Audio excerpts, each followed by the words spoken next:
The ownership of the culture is on both parties, the employer and the employee, and the opportunity is to find that common ground. Even good change is really hard and can be scary. You have to be intentional in setting the culture you want to have, and you have to do the work. It's not just about the great mission and vision statement. The first step to change is actually recognizing a need to change. Hello, everyone. This is Deo with Mwano Consultancy. Welcome to the Workforce Success Podcast. I am super excited for our initial launch of this amazing podcast that is going to capture some of the work that Mwano Consultancy is doing with various partners, but also diving deeper under the spirit and the emotional feelings of consulting organizations to help them with their culture and climate.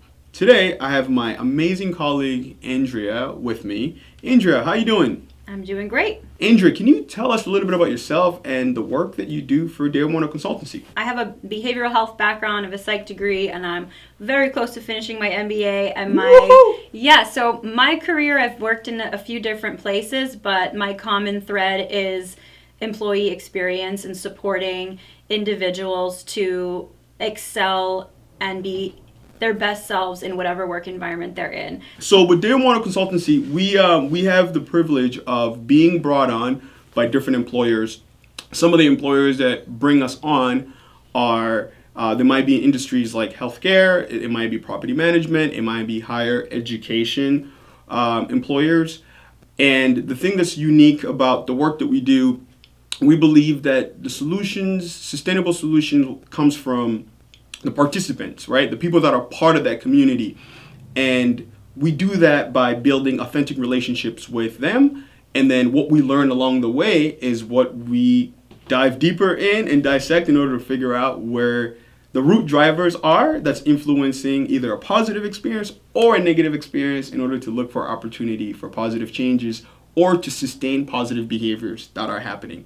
So part of it is a lot of time in the consultant space, it's much easier to see like consultants thriving. It might be like their newsletters or their publications. Sometimes when students are graduating out of MBAs, like they want to work for this big firm because, you know, you get to excel and you get these perks. But in the work itself, there's a lot of moving parts, and it's really important to be grounded in what your objectives are, but more importantly, what are the tools that you need to be successful. Because a lot of times when people think about consultants, they just think about the report, recommendations, suggestions, and most of the time people associate it with unattainable goals that these masterminds put together. And then, you know, the initiative might last maybe a half a year or 3 months, and then after that, you just go back to the way things are. With Mwano Consultancy, we believe that our approach is different.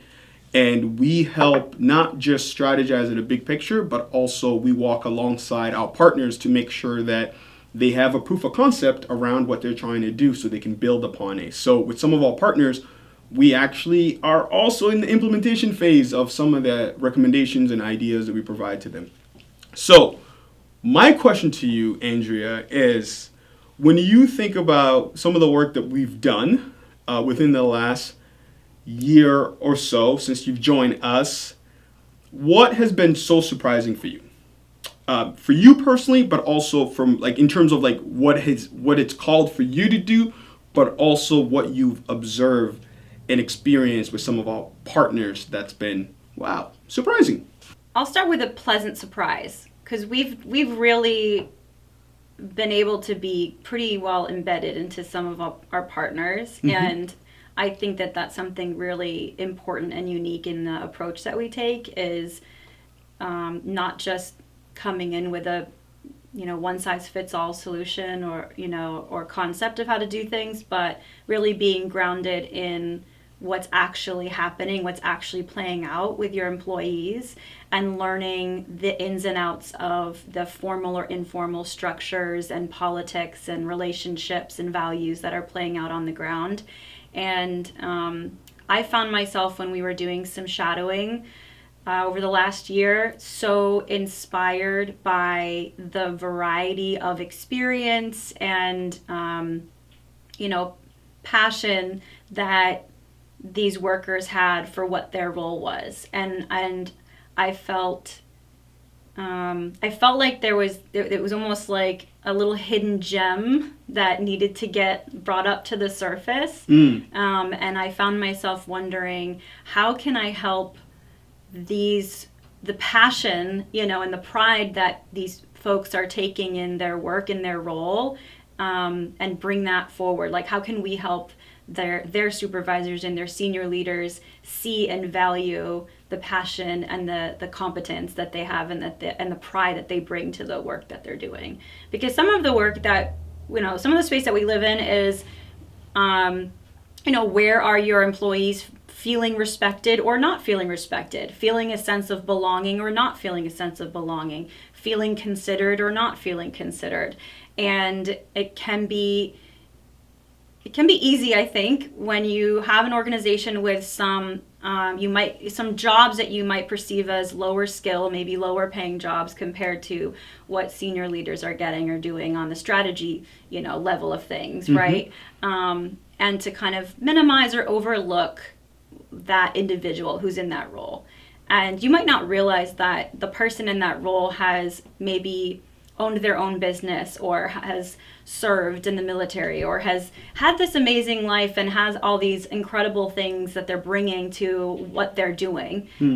But it's very easy for, I think when people feel minimized, it's kind of, part of it is a mindset that, oh, this is an easy job, and it's just this. The job itself is minimized, and therefore the people within the job can be minimized. So I went on a tangent, I guess. No, that was great. Thank you for being able to provide your perspective on that. And I want to build upon some of the stuff that you mentioned. So you mentioned shadowing. So in our process, there's different engagement that we do with our workforce partners. We come in first and do kind of an assessment, right? Understanding the lay of the land. We do surveys, listening sessions, large groups, small groups, and then we tell a story. We try to tell a 360 story that's not just driven by the macro data, but also the qualitative data based on anecdotal testimonies and one-on-one that we have. Through that process, we're asking the employees to come to us in an isolated space. It might be virtually, or it might be in a conference room, but we still don't really have a lens of what their day-to-day looks like when they're on the field doing the work. And then if our partners have the resources, we then ask to go and shadow the various aspect of their workforce in order to get a deeper understanding of what's actually occurring. So part of those shadowing, it might be for a few weeks where we're shadowing different individuals, different department. For a substantial amount of time, it might be a 3-hour, 6-hour time frame. And during those shadows, we are not intervening in their work. We're just coming along to see what their day-to-day is like, right? In terms of, from a social standpoint, how they communicate and interact with their colleagues, from their task completion, what are their tasks, right? How do they get their task? Is it emailed? Is it posted? Do they go somewhere to pick it up? And then part of it is also looking at maybe tools that they rely on, that they use to work with. So you're getting like a full picture of what the day-to-day looks like. And the thing that's really compelling about this approach is many people would say, that's not really scalable. But we find that it's really, really important to do that because it allows the consultant group to have the on-the-ground experience of what's actually occurring. So in the fall, my colleague and I, Andrea, we did that with one of our partners that we've been working with. On top of having multiple departments, they also had different shifts. So they had a third shift, second shift, first shift, and we wanted to make sure that we were equitable in our approach of who we shadowed, that we put as much effort with third shift, second shift than we did with first shift. And that goes a long way because sometimes certain departments and groups of individuals are marginalized based on the shift that they're working, right? So if you're coming in to try to do an assessment, you want to make sure that you're understanding the experience holistically. We did cover third, second, first shift. And when we were there connecting with folks, it really meant a lot to the employees to see that we were taking the time to connect with every shift. Because third shift, if you're not already working third shift, is challenging. Yep. And I was shadowing someone on a second shift position who, when they heard that we were doing third shift shadows, she said, "Wow, you're doing third shift? Like, you guys are serious." And that, it's a simple little decision to include everyone, and that communicated to that employee that we were serious about really learning what was going on within the organization, and that the leaders were actually invested in this, this initiative, and it might not be a passing fad or a new shiny thing. For us, we find that we're most effective the closer we are to the on-the-ground experience. And it gives us the 360. At that point, we have the data from the survey, we have the data from the listening sessions, right? We've already analyzed it, we're able to identify patterns. And then we have the data from what we have observed through the shadow. And then we take that all together and come up with summary and analysis and identify areas where we can build upon. And that particular approach that we take is a big differentiator in many of the work that we do. In the coaching and consultant space, it's really easy to compartmentalize and streamline a process, right? Because you got to scale it, right? So you come in and you might, if I see this or I hear this or if I get this, there's enough of an indicator to provide some sort of recommendation that might reflect work that we've done other places or otherwise. We try to be very careful with that because every organization is different, even if they're in the same industry. But more importantly is if we're coming in to do work that's reflecting the experiences of the employees, then there's an obligation on our end to make sure that we're coming alongside them. But the interesting part of it is that even when the intention is well,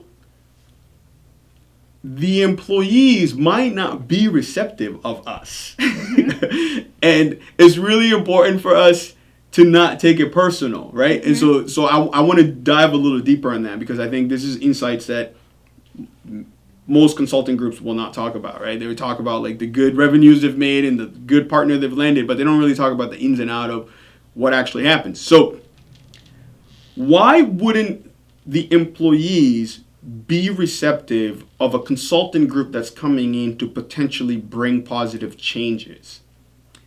One of the reasons is if they've had negative proof of concepts from previous initiative where nothing ever came to fruition or it never made an impact, that leaves a bad taste to the employees. So now you're coming in, they're going to size you up. It's not about you or your consultant firm. It just has to do with previous experience they've had. They're not going to be receptive to open their doors and be like, all right, come on down. I'm going to go to the listening session. Or even more so, hey, they're going to come and shadow us for a couple of days. We're looking for some volunteers. Most of the time, some employees are not going to be open to that. If we're grounded on helping to bring positive impact through building authentic relationships, then part of the experience, there's already an expectation that friction will happen. So I'm curious from you, Andrea, being with DMC and within the last year or so, what are certain things that you've observed, that you've seen us do that's helped bridge that gap when certain employees haven't been somewhat open to us to being there? Their bosses have been, right? The executive teams, whatever that's driving their agenda, right? They're like, oh, we're bringing them, please help us. But the employees that are on the ground that are most affected, sometimes they're not as open. So what have you seen that we do, part of our strategy, that you think has helped open up the employees to at least let us in? Yes, so there's a few layers to this in my mind. One is how you're communicating what's going on in the first place, ahead of time. So letting people know, there was some communication efforts that we made prior to the shadowing that we did so that people knew who we were, what we were doing, why we were doing it. And then there's, And sorry to cut you off, but what were some of the stuff that we did that you think made an impact in our communication approach? So my understanding was we worked with the supervisors of the team. So people had the schedules of who was going to be shadowing, what teams, where, and we had contact information shared. So everyone that I shadowed with already was expecting me. There were varying degrees of awareness of who it was like, oh, you're the DEI lady, you know, and then some people who were a little more plugged into the work that had been going on around the DEI work within that partner. And when she says DEI, she means diversity, equity, and inclusion, just for our listeners that don't know what DEI means. Yes, thank you. So number one, I think aligning and collaborating with the supervisors and having everyone, like, providing everyone the information of what our objectives were, clearly stating what our objectives were. So it sounds like some politicking. It sounds like Yeah. you gotta work them out a little bit, right? Yes. Because they're the ones that are closest to the employees that we're going to be working with, right? Right.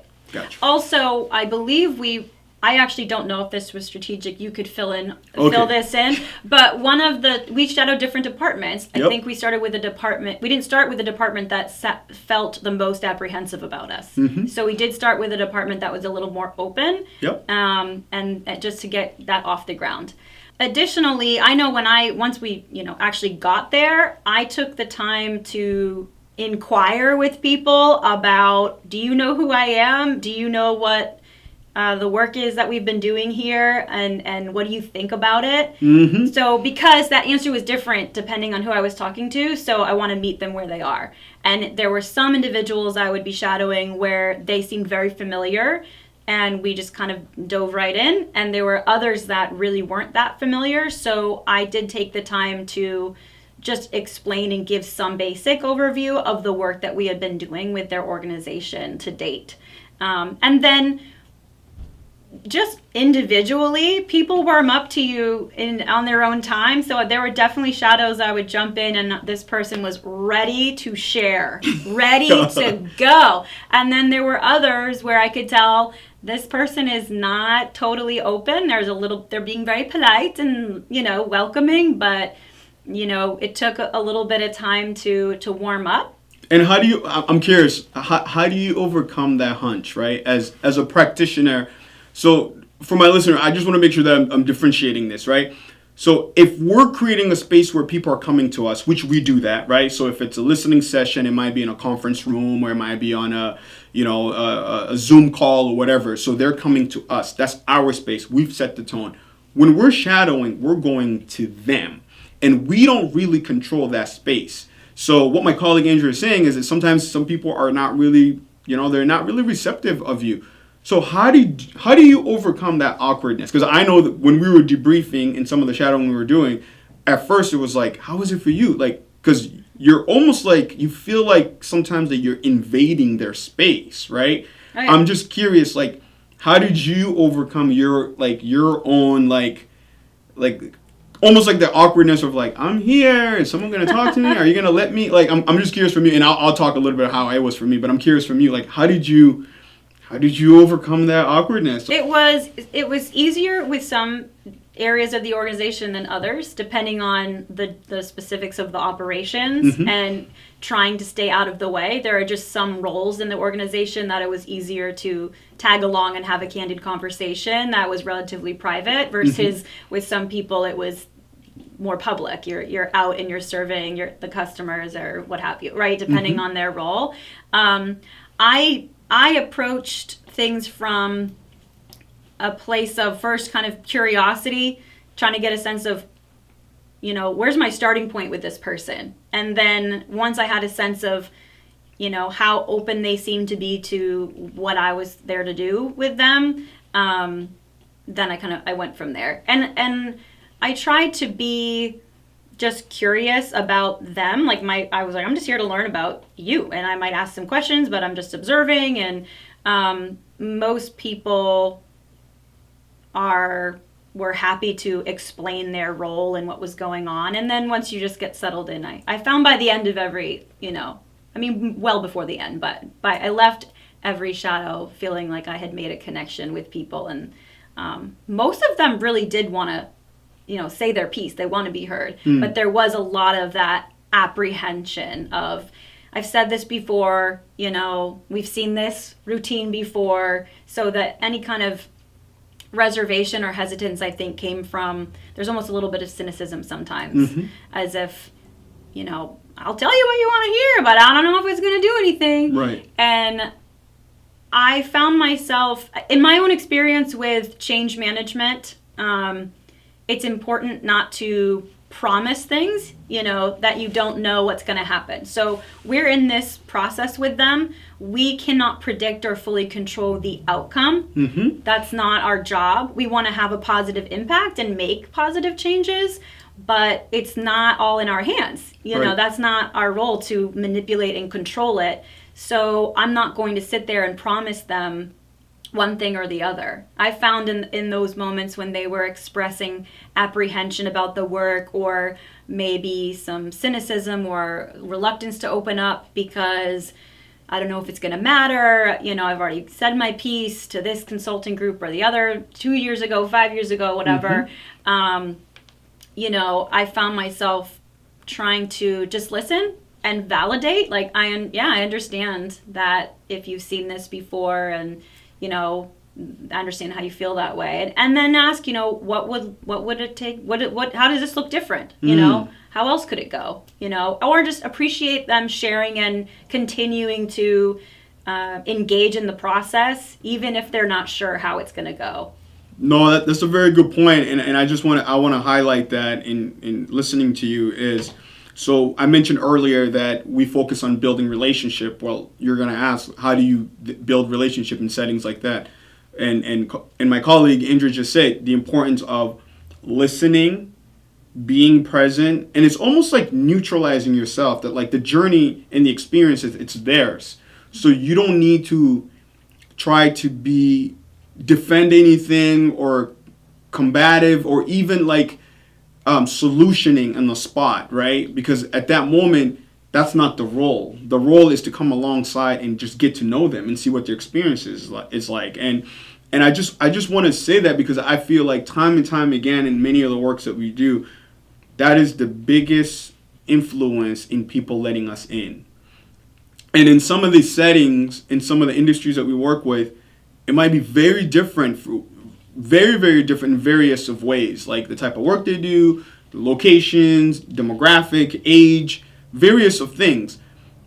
But I've found that we've been able to build connections with pretty much a lot of the partners that we've worked with, their employees in their community, because we come alongside from a curiosity standpoint. And, and we listen and we validate from the stance of like, I'm hearing you. Wow, that sounds very challenging, right? How have you wrestled with that? Or how are you, how do you cope with that? What do you, right? Like, it's not like coming in and feeling like, oh, because you told me that particular story that's bad, at that moment I have to solution or give a promise. Well, we can't make a promise if we don't even have the resources and tools to resolve that problem. Mm-hmm. So that's a really important part. And the secret sauce is also that people want to be listened to and people want to feel that you are genuine. Mm-hmm. Regardless of what background you are, regardless of what, expertise, or at that moment when you have that one-on-one interaction, they just want to know that you're genuine. Like what you're saying and how you're showing up is genuine. That you're doing it with respect. Mm-hmm. And there's been times in some of our shadowing that we've done with many of our partners that sometimes the employees that we're shadowing have very hard job and they're also marginalized in the role that they have, right? Mm-hmm. In various occupations that they might have. And so for instance, like some of our partners, the employees that we might work with, it might be executives that are like overseeing like big projects and have like multi-million-dollar, budget, to employees that are frontline. And some of the frontline employees, it might not be the most, sought out or like flashy job, but it plays a critical role. Mm-hmm. So when we go in shadow, like one of the things that I've learned, it's like I have to show curiosity, respect, regardless if I'm working with an executive or a frontline worker. And it's been so interesting because time and time again, I see that a lot of times people don't have those genuine opportunity where someone comes alongside them just to listen, just to like say, oh, tell me, how did you figure that out? You've been doing this for 17 years. When did, like, they don't really, and so when someone's coming alongside, I remember there's certain folks that I was shadowing recently where I was in a car with them and when they were doing their errands, and I'm like, you know, that's kind of an intimate setting, right? You're in a car with somebody, right? And they're running errands based on their role that they have. But it's just so important. And then at the end of the day, when we're doing shadowing, my goal at the end when I leave is to make that person feel that I listened, I was curious, and I was interested, right? And I was present. And if I can accomplish that, that's our goal. You notice that none of the stuff that I said was, I promised them something, I solutioned, I took the right notes, none of that. And most of the time when I shadow, I don't take notes. I don't take physical notes as I'm there with the person. Why? Because I'm not present if I'm being distracted by some other things. But those things are the most important elements of the work that we do, because we sometimes get to know the community, the organization, the employees more than some of the other folks, because the way that we've come at it, it's from a neutral standpoint. So one of the things that I wanted to move into was around value alignment, Andrea. So we come in, we do the listening session, we do the surveys, we've gotten to know the employees. Some of the employees have opened up, right? So there's some sort of a relationship with us and them. How do we ensure that the values align, right? Because the initiative has a goal and a mission, right? And we are the conduit. We play a role in how it gets executed. It's still not our mission and our goal, but there's a set of values that drives the work, right? But along the way, we come across individuals, even stakeholders or sponsors of the initiative. Once we're in it, we start realizing that there might not be an alignment around the value. So what do we do with that? How do we manage that, right? Isn't it important for that value alignment to be there? So I'm curious from you, in the work that you've done with DMC thus far, if you can give our listener just insights of how we navigate it. What are certain things that you've seen that we've done on the background within ourselves and how we calibrate? Or what have you seen us do front-facing, right, where we're working through with our partners to try to help them align better? And are you, when you say align on the values, I just want to make sure I understand what you're saying.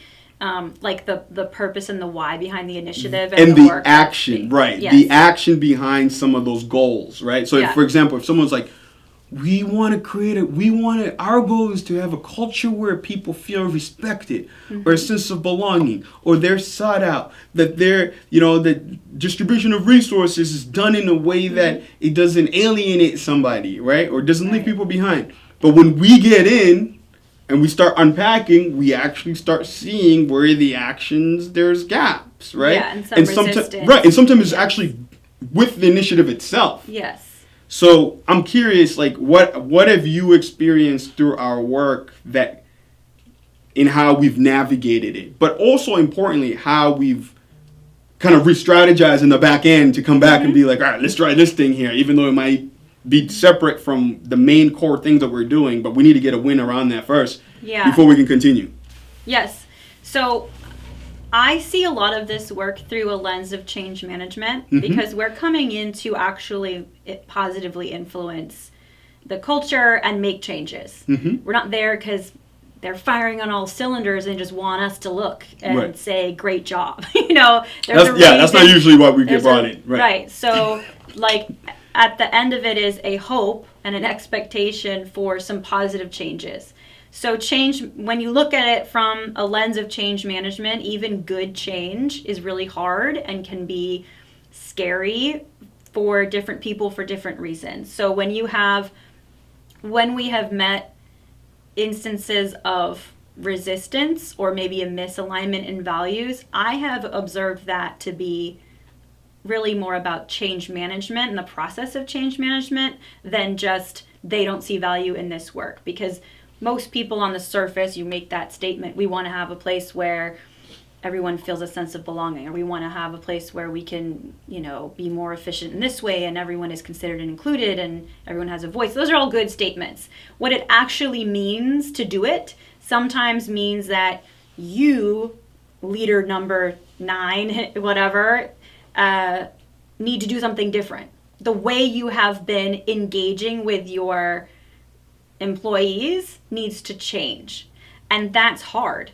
It's human behavior, and behavior change is hard. One thing that I've observed us do that I think is effective is involving senior leaders. So we are connected with people at all levels of the organization, and every person that I shadowed said some version of, I need to know that my boss and my boss's boss and my boss's boss's boss is on board with this. And ultimately, that's where the accountability comes from. 100%. So it falls off and it breaks down when you have someone in the chain of command that is not honoring the initiative, whatever that looks like, So there does need to be accountability and alignment all the way through the organization. So working with senior leaders really closely is critical. And I think that's something that we've done that has definitely kept initiatives alive where they otherwise would have fallen.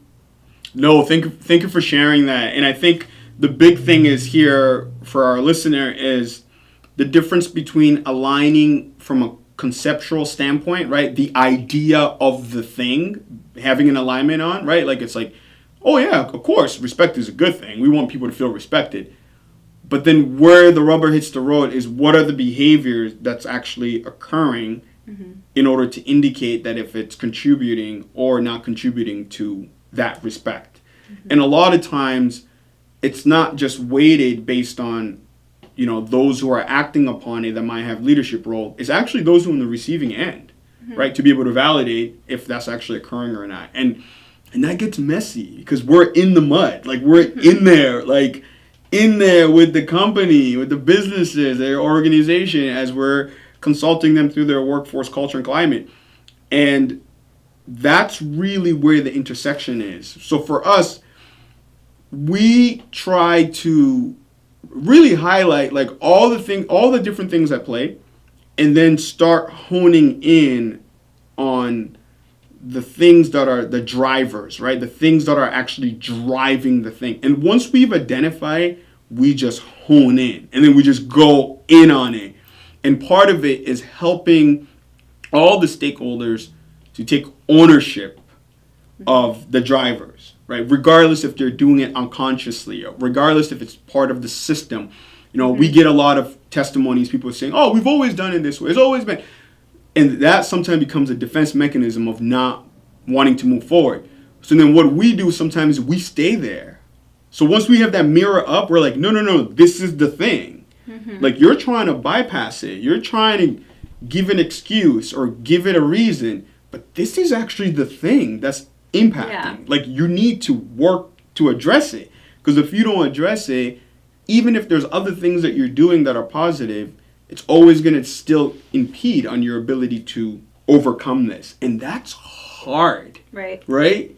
Yeah, I think there's a lot of connecting the dots for people. So the first step to change is actually recognizing a need to change. So if you're someone who is fairly well served by the status quo, any kind of change is going to be uncomfortable and threatening.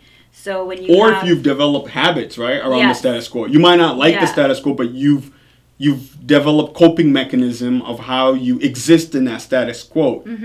Then when it's being asked to change, like you're saying, you're not going to really want to change it, right? Yeah, habits are very hard to change. Even if you don't really love where you are, how things are going, it's easy to go, oh, they need to be better over there. But then once it's actually on you to do something differently, that becomes a little bit more challenging. I think also another thing that has been effective in aligning and addressing any kind of resistance or misalignment in values is some shared language. So doing 100%. Training with managers around the 7 principles and like core, principles of how to do this work, giving people some shared language about how to show up. That allows people to you're talking the same language that way, and also it makes things tangible. So you mentioned the shift between talking about something conceptually and then actually making it play out on the ground. So when we say, oh, we want to have a respective culture, what does that practically look like? And then connecting the dots in real time with, okay, so this situation happened this week at work. Here are the ways in which the values that we are committed to infusing have not been recognized or have not been demonstrated. Right. And here's how we could do it differently in the future. Or sometimes we've been brought into like active issues. Yep. Right? So being able to say, well, how do you want to show up? Here are some different ways this could play out, and here's a way it could play out and make your employee feel this type of way or that type of way. Or, so being able to have some shared language is really important, and then being able to connect the dots between the concepts and the actual situations and behaviors that are happening on the ground. And I heard you mention the 7 principle. For our listeners who don't know what the 7 principle is, that is our secret sauce at Mwano Consultancy that we're not going to give away. Just play. So the 7 principles are 7 words that we have taken ownership of, where we believe if those 7 words are acted upon, it could transform the culture of an organization. So the first one is vulnerability, empathy, inclusion, consideration, dependability, respect, and fairness. The thing about these 7 principles are we help our partners to be able to contextualize it. First, they come up with definitions that what it means in their environment, and then they come up with action items of what it looks like actionable. And then they come up with a plan of identifying where it's showing up, where it's not showing up. And we believe if those 7 principles are shown, then you have an effective diversity, equity, and inclusion strategy that regardless of who the person is, that you are coming alongside them and creating a space for them to be successful. And part of that, in order to show empathy, you got to get to know people and understand who they are and the different moving parts that drive who they are. So then you can show up the way that they would feel wanted or would feel respected. So those are the principles that we use. So I know my colleague Andrea brought that up. So the one thing as we come towards the end of our podcast is I wanted to highlight that we wear many hats in our work. From a consultant standpoint in a workforce space, sometimes we are the coach, sometimes we are the mentor, sometimes we are the subject matter expert. And in those different roles that we play, we get to use it in different settings, right? So from a coaching standpoint, we come alongside the partners and the employees and various roles that they have and help with techniques and tools for them to take ownership of what they believe that they need to do in order for them to be effective. So that's a coaching approach where we're asking questions. We're helping figuring out what the emotions and feelings are that's preventing them from wanting to do it, right? What's holding them back from showing respect? What's holding them back from being considerate? What are the different energy and vibe that doesn't go well with who they are, so therefore they might treat one person different than another person? From a subject matter expert is the work that we've been doing for many years. Sometimes there's already identifiable things that are very similar to what we've seen working with people, right? And the different various backgrounds that we have, we can already identify and tell what's at play. So we come in and are more direct in that approach, where from a coaching, it's more suggestion and kind of unpacking, where from a subject matter expert, you're actually writing out a plan, right? Like you're writing out a plan. So that plan might be helping to create a new department that focuses on culture and climate, which we've done with a lot of our partners, right? So that's like, there's no suggestions. Like you're coming in and like mapping that out, figuring out what the strategy looks like. Sometimes it might be creating a committee or a council group internally of multi-stakeholders, right? So we're coming in, drafting what that looks like, what does the outreach looks like, how to get different people to represent, what are the, how frequently they meet and where are they going to meet, right? And then from a mentor standpoint is once the partners that we're working with have already taken ownership to the behavior, we then come alongside them as we identify different things that's playing out. So what does this look like? With some of our partners, we connect on a weekly basis to see where they are in the things that they're doing, right? It's almost like a teacher approach, right? Where it's like, where are we? What's going on? What didn't work? What worked? What if you try this? Did you try that? Did you follow up with this person? Where are you getting stuck, right? And it's really important to understand that because in different situation, it requires a different hat, right? Sometimes you gotta be a coach, sometimes you gotta be a mentor, sometimes you gotta be a subject matter expert. So Andrea, my question to you is, why is it important for a workforce culture and climate to be intentional, right? Because the reason why I'm asking you is because in the society that we live in, there's many different perspectives and point of views that people have around work. Some of the sentiment that we hear often is, it's work. I'm not supposed to be best friends with people, right? I'm not supposed to tell my whole life story. I'm not supposed to feel warm and fuzzy when I'm at work. So that's one side of it, right? And the people that say that, most of the time they say, I don't need to be best friends with people. But the feelings and emotions of their experience still exist, regardless if they acknowledge it or not. Yeah. Then on the other side, as we've seen, through the last 2 years with our culture and climate and our various of things that have played out, I don't want to get censored by saying the magic word.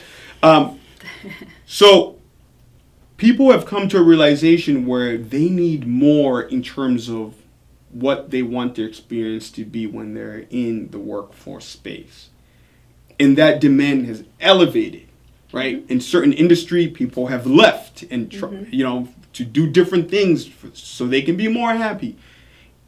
And in the last 2.5 years, we've seen it. We've seen that ownership from employees in all industry, regardless of role, right? It's not just like, only the white collar employees are the ones that have flexibility, because some people associate white collar jobs with using technology so they can work wherever. But you've also seen it in blue collar jobs where people are like, hey, I can either go on my own or I can do some other stuff, right? Why is it important for a workforce to have a positive culture and climate? And does it matter? Yes. So your culture is simply how you all relate to each other. So it's the set of values internally that are either formally or informally exhibited. It's the internal structures of who connects with who, how do you relate to each other? So if you think of an organization as its own little entity, there is a way that people go about interacting and relating to each other. And so you're going to have some type of culture, whether you do it, whether you create it intentionally or not. So it's it just is. It exists no matter what. Yes. Okay. So if you don't have intention behind what type of culture that you want to create, then it will create itself, and it may not be what you ultimately want it to be or need it to be in order to operate at your best, and fulfill whatever your mission and vision and values are as an organization, your reason for being. And then on the employee experience piece of that, employees want different things. So you're on a humanistic level, everybody really does need some sense of belonging. We are social creatures. So you're going to have employees that say, I am here to support my family or support myself or what have you. I need a paycheck. So doing this job. That's even those are the ones that say, hey, I'm not trying to be a best friend with anybody here. Right. Even just naming that might also create the culture that you need for you to feel a sense of belonging, because nobody's there trying to rub shoulders with you. Yes. And if you have a collection of people that feel the same way about their jobs, they might actually relate to each other. And they're not necessarily needing to go celebrate a holiday or a birthday or spend time together outside of work, but you're going to naturally connect with people who have some shared values or shared experiences that's going to happen. So even if someone is perfectly content coming to work, doing their job, and leaving, that individual still has some baseline need for a sense of belonging, which could just simply mean I trust that my boss isn't going to fire me for no reason, you know, or I trust that I'm not going to be discriminated against for being whoever I am. You know, everyone has that, but some people want more of it in different ways.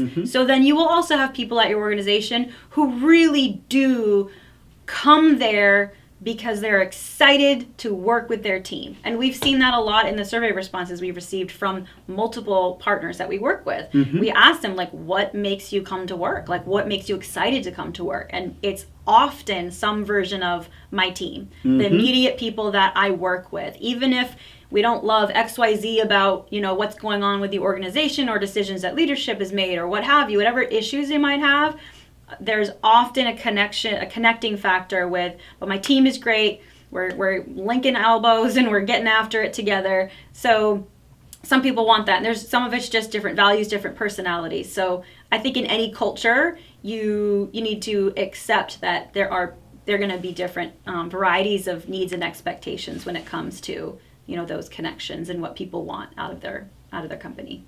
Great. Thank you so much for being with me in this first inaugural podcast. The ownership of the culture is on both parties, the employer and the employees, and the opportunities to find that common ground, because there are certain things that will be weighted more from the employee side than it is on the employer side. So know where you have agency and influence, but more importantly, how you come alongside each other, because it requires both. And we're excited for our future podcast. Remember, you have to be intentional in setting the culture you want to have, and you have to do the work. It's not just about the great mission and vision statement. So thank you so much, and have a great day.